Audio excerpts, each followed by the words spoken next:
What is it that enables a mountain climber to reach the highest points on Earth and a free diver to reach depths of more than 200 meters below the sea surface? One of the most important healing agents available to mankind, our breath. For something so simple, automatic and unconscious, our breathing carries with it huge power and potential, not only for pushing us to our physical limits, but also for healing our mind and bodies and changing the way we feel.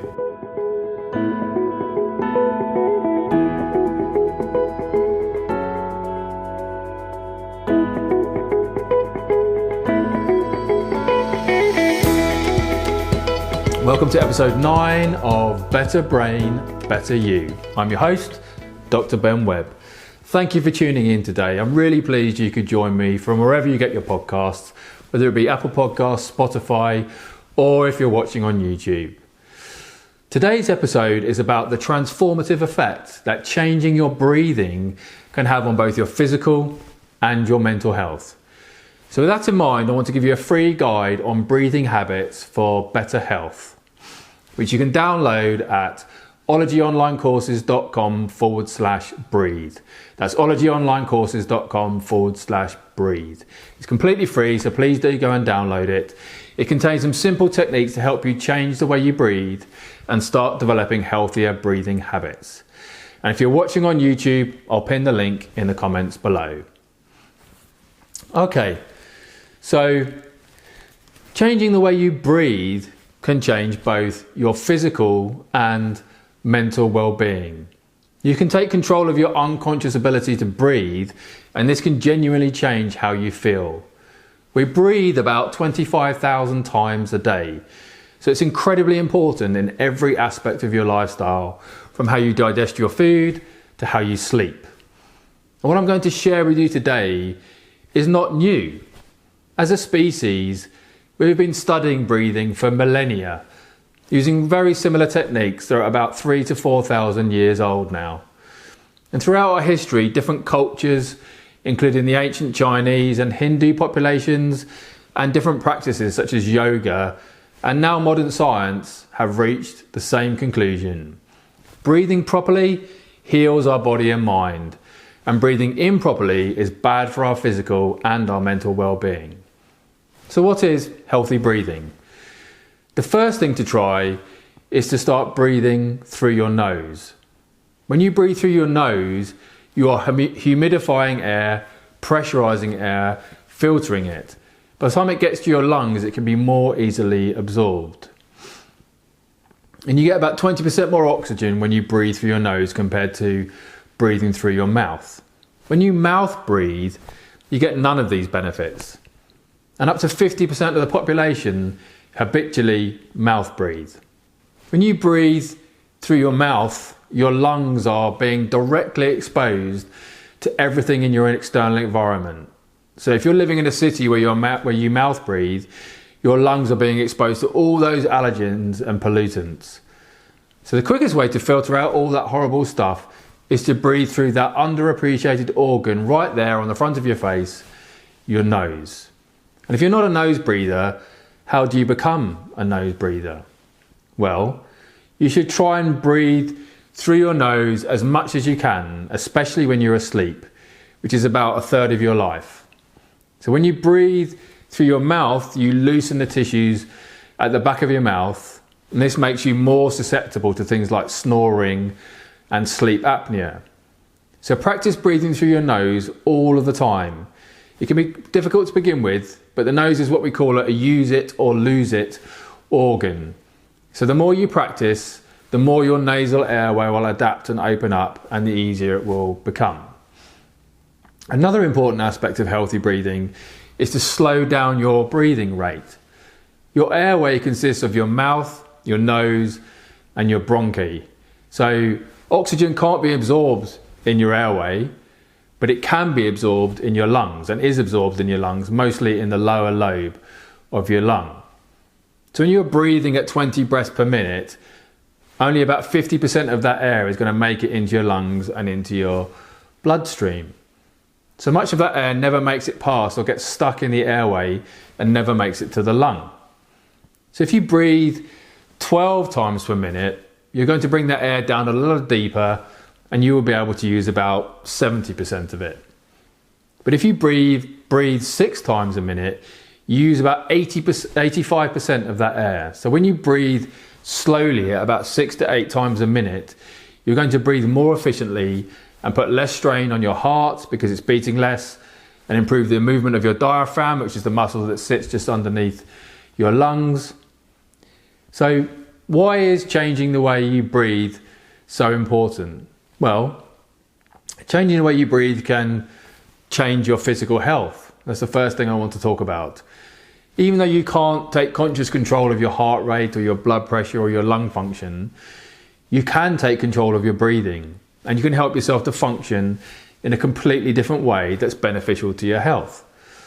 I myself have hypertension, which is high blood pressure, and I've been recently trying these nasal breathing techniques that I mentioned, and I've included in the free guide, and amazingly it reduced my blood pressure by 10 points. That was just after a couple of minutes. Imagine what would happen after a couple of days or a couple of weeks, or if I regularly started using these breathing techniques. So the most dramatic documented effect of changing the way you breathe is probably on people who live with chronic asthma. So people with asthma are much more likely to breathe through their mouth, and they tend to breathe too often and too much. So this means they are blowing off too much carbon dioxide. So the body wants the right balance of carbon dioxide and oxygen. And if you don't have enough carbon dioxide in your body, your blood vessels narrow, and that can make an asthma attack much worse.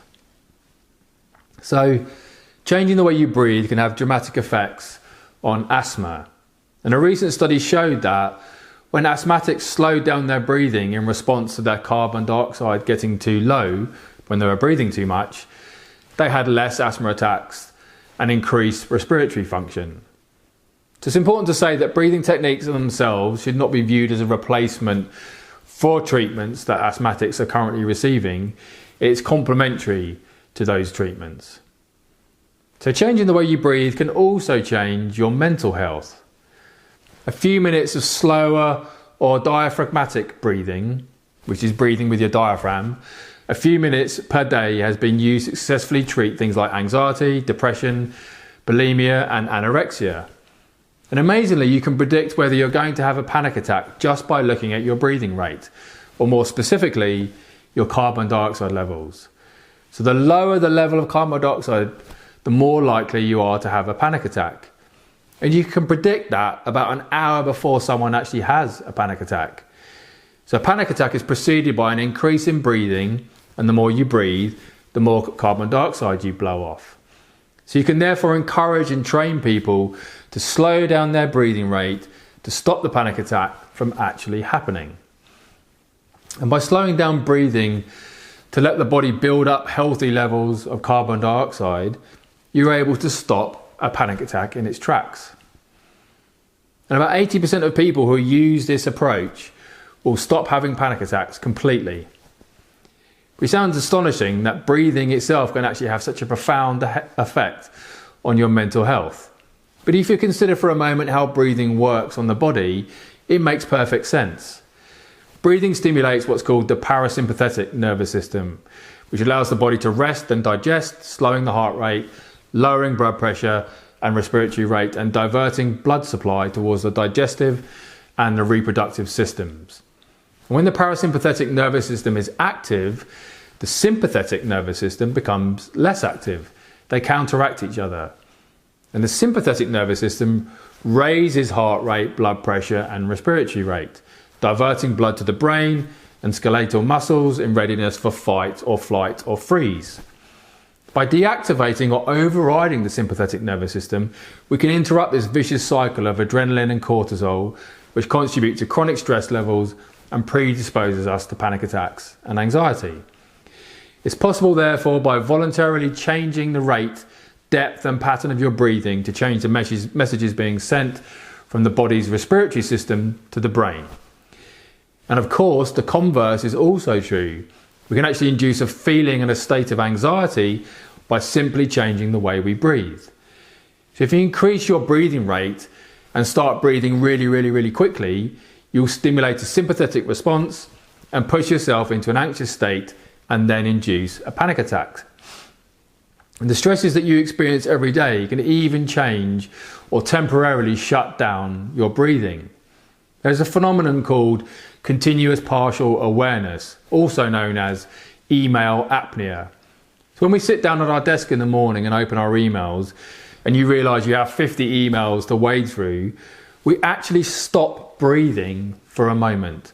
It's called email apnea because we are so stressed out with what's going on and you actually stop breathing. You've essentially activated the fight, flight, freeze response from your sympathetic nervous system, which is normally activated to protect us from danger, like when you suddenly come across a tiger or a mugger on the street. And that's a completely normal physiological response to seeing a tiger or a mugger.